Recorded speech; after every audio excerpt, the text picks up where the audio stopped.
Hello, Master Mike Dunchuk here at Ancient Arts in Irvine.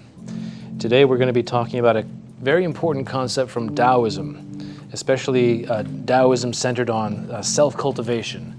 And these are the three concepts known as Jing, Qi, and Shen. They are otherwise known as the three treasures. Now, martial arts comes from traditions of Taoism that were centered on self-cultivation.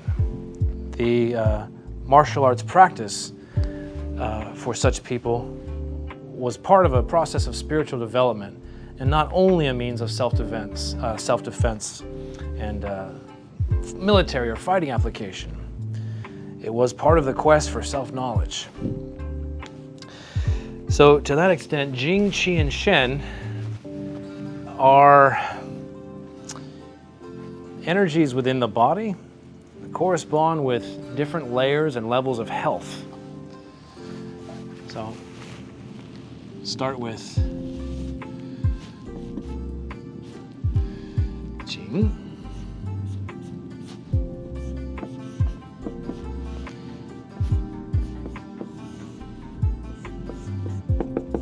Qi, and Shen.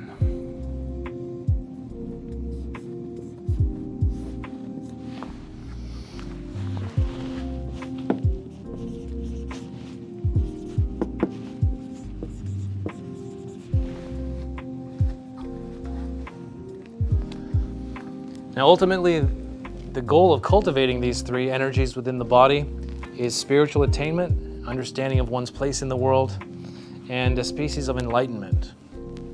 But the way one gets there is in a graduated process where each of these successive energies must be built before the next one can be generated. So I'll explain each one in turn. Now, Jing should be understood as the most basic and biologically natured of the three. Please understand, all of these are energies within the body, but they ascend, or they are ranked in terms of the most physical to the most spiritual, sublime, and abstract. So Jing, of the three, is the most physical, the most dense, and the most related to physical biological processes. Jing is very often used as a synonym for semen, especially for male retention of semen as we age and get older. It's also represented, it also is used to represent menstrual fluid and other vaginal secretions and so forth. And it's ultimately tied to the kidneys. In Oriental medicine and Oriental concepts of physiology, the kidneys are considered the powerhouse or battery of the body, and when the kidneys go, old age comes. So the stock of Jing one has is very much related to the length of life one is endowed with. I'll explain more later about a certain lamp and wick metaphor that's often used. It's related to the kidneys. Now, Jing comes from several sources. Mainly, it comes from that endowment that your ancestors and parents have given you. So good, healthy, strong parents produce children with good, healthy, strong Jing. But Jing also has a nurture component as well as nature. And that nurture component would include what you eat, how well you sleep, the stress in your life, and then how much sex you have and how much seminal retention you engage in, or seminal indulgence, as the case may be. Now, the idea is that when your Jing is full, robust, and replete, that the surplus of Jing comes forth to generate Qi. So we can actually train Jing by meditation exercises, but really mostly by physical fitness. The more healthy you are, the more athletic and well-trained and conditioned your body is physically, the more your Jing will be full, and therefore create Qi. So that is where martial arts comes in, because the healthy, active lifestyle that a martial artist leads is really about generating and preparing Jing. Now, Qi is, as I said, the product of Jing. Now, Qi is a more subtle level of energy than Jing is, whereas Jing is more connected with all those physical, biological processes and aging and cardiovascular health and aerobic health and all these things. Qi is more connected with the emotions. And each organ in the body is considered to be connected with a particular healthy emotion, and when it's unhealthy, a particularly negative emotion.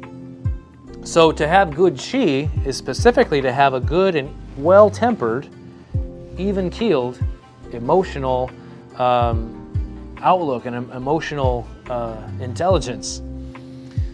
So having good Qi is very much a product of a well-lived life, and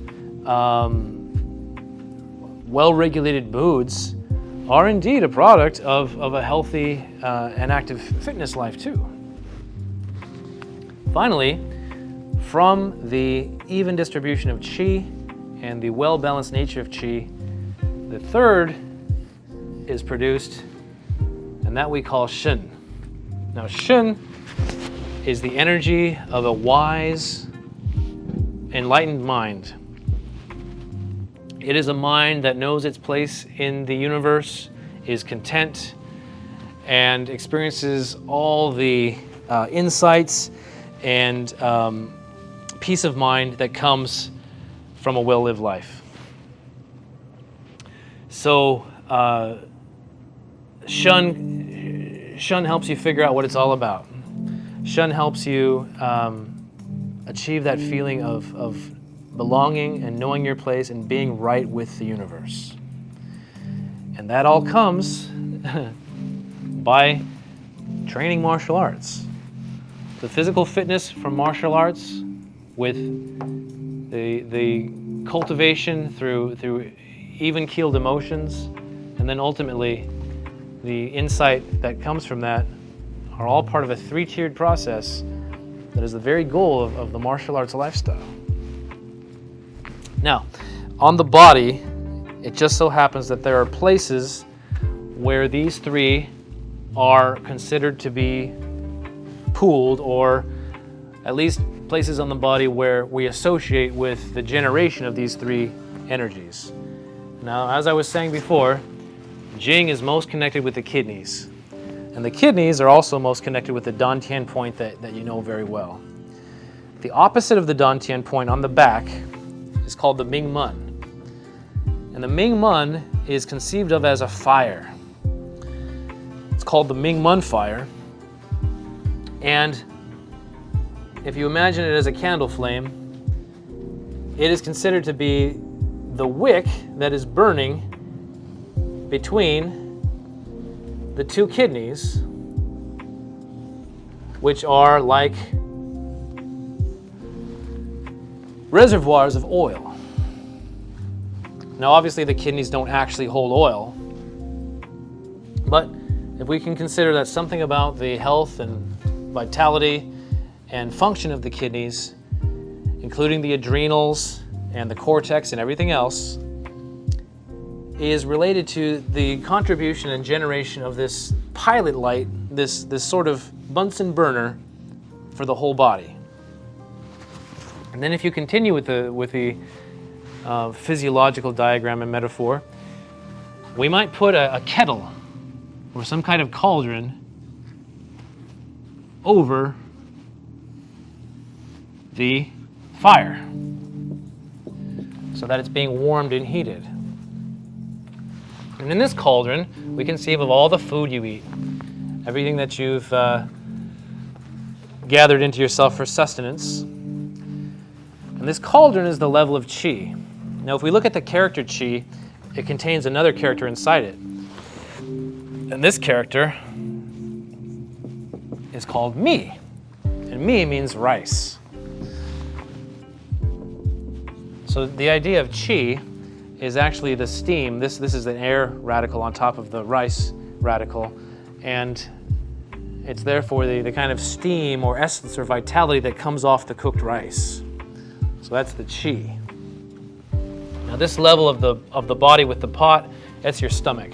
It's actually the literal reservoir tank where your food goes, where it can be cooked by the metabolic processes of the body.